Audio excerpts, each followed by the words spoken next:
That's me.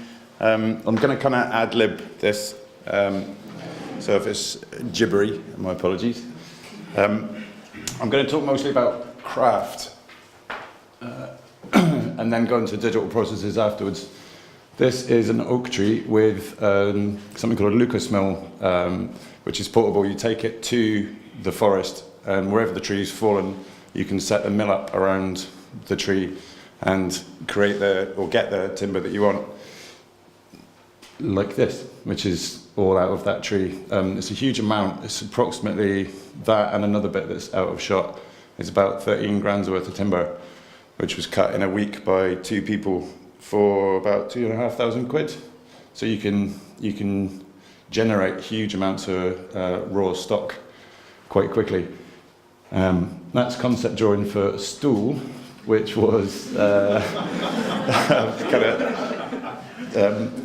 brief was Spanish peasant furniture for a new place that was getting opened in the Merchant City. As part of the Brunswick hotels, Brutti compadres. Oh bloody hell! They're going too fast, aren't they? I was jigging right when you use loads of raw lumber as opposed to quite highly processed and sort of very even materials like ply.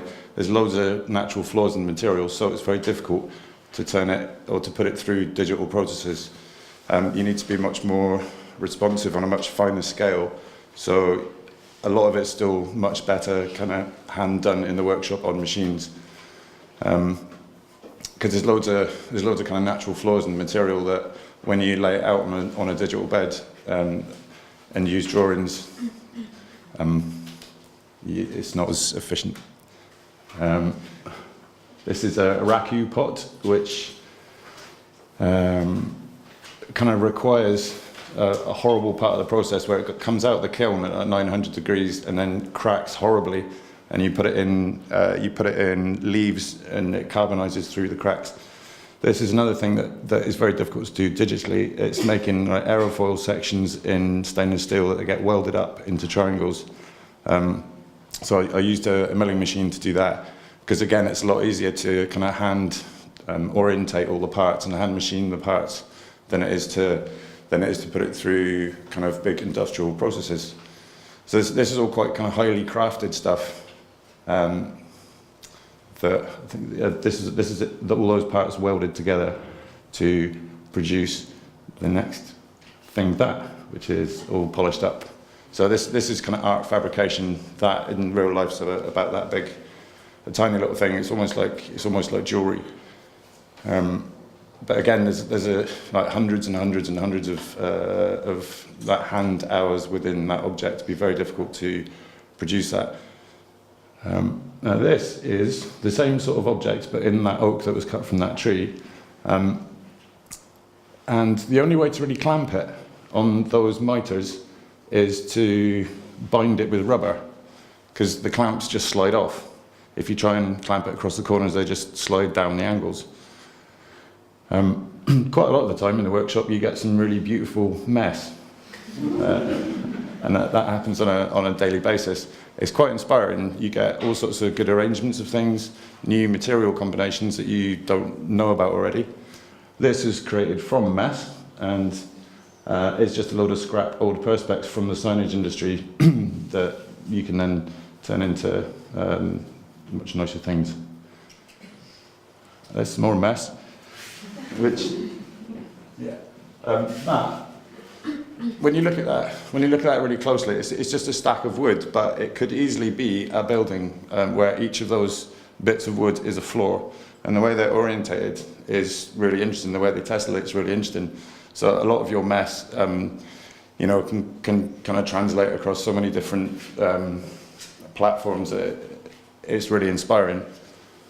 That is a cordless saw on site in a different country that has become a table saw. It's like what you have to do when you don't have the right equipment in a location. Like this, for example, that's a furnace for melting bronze and casting bronze. The gas bottle is right next to the wood burning stove because to get enough gas out of the bottle, depressurizes the stove, depressurizes the bottle so much that it freezes, which cools the gas down and means even less gas comes out, so you have to heat up the gas bottle. So you have to do quite kind of dangerous things sometimes. But the point is, with the dangerous stuff, is to not be dangerous about it. You do it in such a way that you understand all the risks completely. And try to. You made that. You made all the parts for that. That's water jet cut bronze sheet to fabricate what looks like a solid bronze chair. That's all getting welded up. So this is where you get into digital stuff, like to hand cut all of that would be an utter nightmare. It's much, much quicker and better to then put that sort of thing through the digital process because it's a very consistent and even material and you can get incredible accuracy with it. So this is it's loads of flat parts that all fit together to look like a solid. This is another site, when you're fitting out something, it's a site issue, when you don't have a clamp that can actually clamp that bit of wood to that tiny little rail there. The best thing to use is a spoon. Because it's kind of offset clamp, like the top part of it's up here.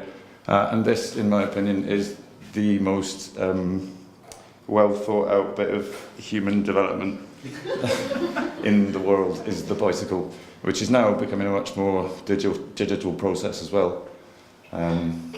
So that's the triumph of all technology, I think. Cheers.